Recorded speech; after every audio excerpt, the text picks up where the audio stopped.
Il y a un pouvoir qui sommeille chez certains, un feu sacré qui n'a pas besoin de poings, d'armes ou de malédictions pour brûler à travers les ténèbres.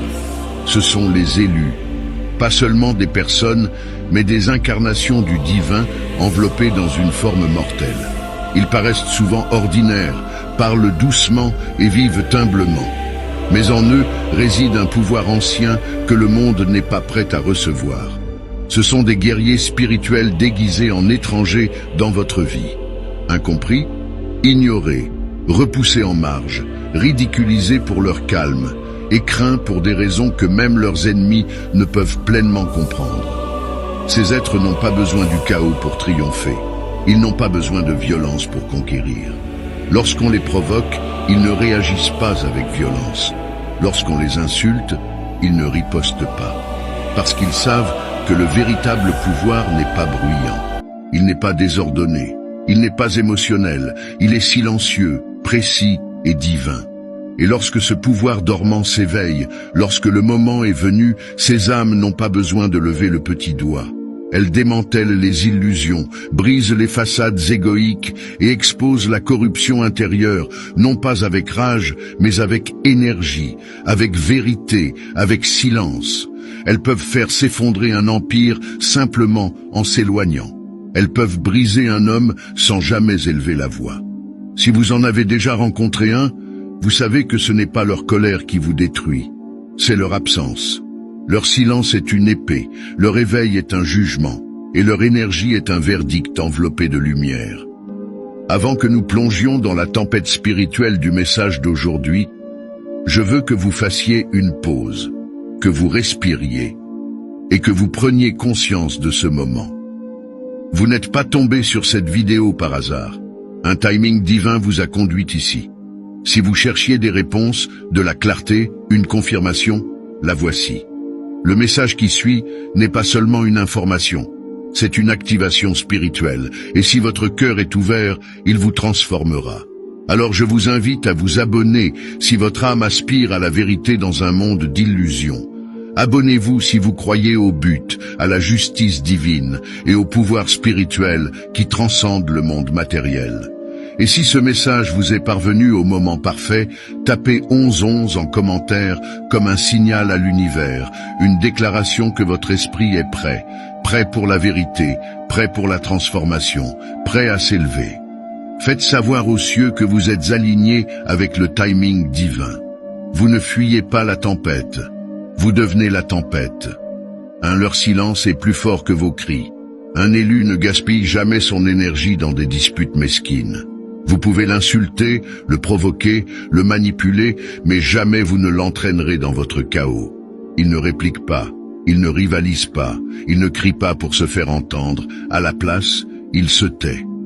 Et ce silence, ce n'est pas de la passivité, c'est de la précision.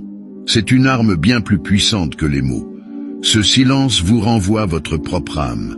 Il expose votre culpabilité, votre honte, votre besoin d'attention. Et soudain, le calme de l'élu devient la chose la plus bruyante dans la pièce.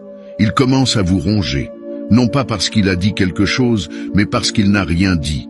Vous commencez à trop réfléchir, à vous effondrer, à sombrer dans votre propre bruit intérieur. Son absence devient plus bruyante que votre présence.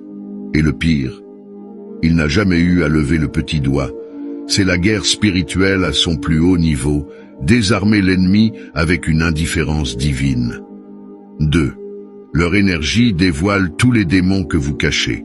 On ne peut pas se cacher d'un élu. Il n'a pas besoin de voir vos secrets, il les ressent. Son énergie est si pure, si alignée avec la vérité, que la tromperie ne peut survivre en sa présence. Vous pouvez berner le monde, vous pouvez masquer vos blessures, vous pouvez vous mentir à vous-même et y croire. Mais lorsque vous êtes face à un élu, tous ces mensonges s'écroulent. Pourquoi?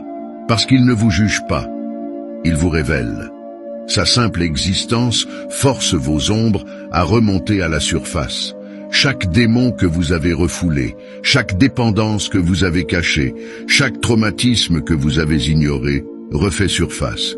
Non pas parce qu'il l'a dénoncé, mais parce que sa fréquence est trop élevée. Vos basses vibrations ne peuvent plus se dissimuler, Et dans cette exposition, vous avez un choix, évoluer ou être détruit. Car un élu ne vous détruit pas directement, il force vos propres démons à le faire. 3. Leur présence rend votre âme mal à l'aise. Vous êtes-vous déjà demandé pourquoi certaines personnes se sentent mal à l'aise auprès de quelqu'un qui ne leur a absolument rien fait? C'est ce qui se passe lorsqu'une âme non alignée avec la lumière s'approche d'un élu. Leur présence est comme un feu spirituel. Elle purifie, mais elle brûle aussi. Et ceux qui vivent dans les ténèbres, ils ne supportent pas la chaleur. Ils peuvent en vouloir à l'élu, ils peuvent médire, l'attaquer ou disparaître de sa vie. Mais au fond, ce malaise vient d'une confrontation au niveau de l'âme. Être proche d'un élu, c'est comme se tenir devant un miroir sacré. Vous vous sentez vu, exposé, humilié. La lumière irrite l'obscurité à laquelle vous vous êtes habitué. Et ce malaise se transforme en ressentiment. Non pas parce que l'élu a fait quelque chose de mal, mais parce que son énergie rend votre masque impossible à porter. Il n'a même pas besoin de parler.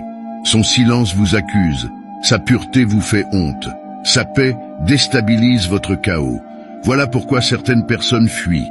Pas parce qu'elles ont peur de l'élu, mais parce qu'elles ont peur de ce qu'elles deviennent en sa présence. 4. Ils s'éloignent, et tout s'effondre. Vous ne réalisez jamais le pouvoir que quelqu'un détenait dans votre vie jusqu'à ce qu'il ne soit plus là. Et quand un élu s'éloigne, ce n'est pas juste une rupture, un adieu ou un conflit. C'est un basculement spirituel. Car il n'était pas simplement présent dans votre vie, il y était assigné. Son énergie maintenait l'équilibre de choses dont vous ignoriez même qu'elles étaient brisées. Il priait pour vous alors que vous ne croyiez même pas en la prière. Il stabilisait vos émotions sans dire un mot. Il attirait des bénédictions dans votre espace simplement par sa présence. Et lorsqu'il s'éloigne, cette couverture divine s'en va avec lui. Soudain, tout s'écroule. Les portes se ferment. Les opportunités s'assèchent. La paix devient introuvable. Vous ressentez le vide, pas seulement émotionnellement, mais spirituellement. Et ce n'est qu'alors que vous réalisez qu'il n'était pas simplement une personne. Il était oint. Et perdre un élu n'est pas seulement une perte personnelle, c'est une conséquence spirituelle. 5. Leur croissance humilie votre stagnation. Vous pensiez les avoir brisés, vous vous êtes moqué d'eux, vous les avez doutés, ignorés. Mais ce que vous n'avez pas compris, c'est que chaque tentative de détruire un élu active en réalité son évolution. La trahison que vous pensiez les anéantir devient le terreau qui nourrit leurs racines. Le rejet que vous espériez fatal devient le vent qui soulève leurs ailes. Et pendant que vous restez stagnant, amer et inchangé, ils s'élèvent, doucement, avec élégance, spirituellement. Ils montent de niveau sous vos yeux, rayonnant d'un but divin. Et chaque étape de leur croissance devient un miroir de votre immobilité. Vous commencez à vous sentir gêné, non pas parce qu'ils étalent leur succès, mais parce que vous êtes resté le même pendant qu'ils montaient. Et leur éclat, ce n'est pas de la revanche, c'est la justice divine. C'est la manière qu'a Dieu de vous rappeler que vous avez tenté de détruire ce que le ciel avait déjà marqué pour la gloire. 6. Il vous renvoie votre ombre. Être en présence d'un élu, c'est comme se tenir devant le miroir le plus honnête de l'univers. Il n'a pas besoin de vous confronter. Vous vous sentez confronté rien qu'en le regardant. Sa gentillesse expose votre cruauté. Son calme met en lumière votre chaos. Sa constance fait honte à vos manipulations. Et soudain, vous n'êtes pas en colère contre lui. Vous êtes en colère contre la version de vous-même qu'il vous oblige à voir. Il ne cherche pas à vous condamner. Il est juste lui-même. Mais son énergie est une vibration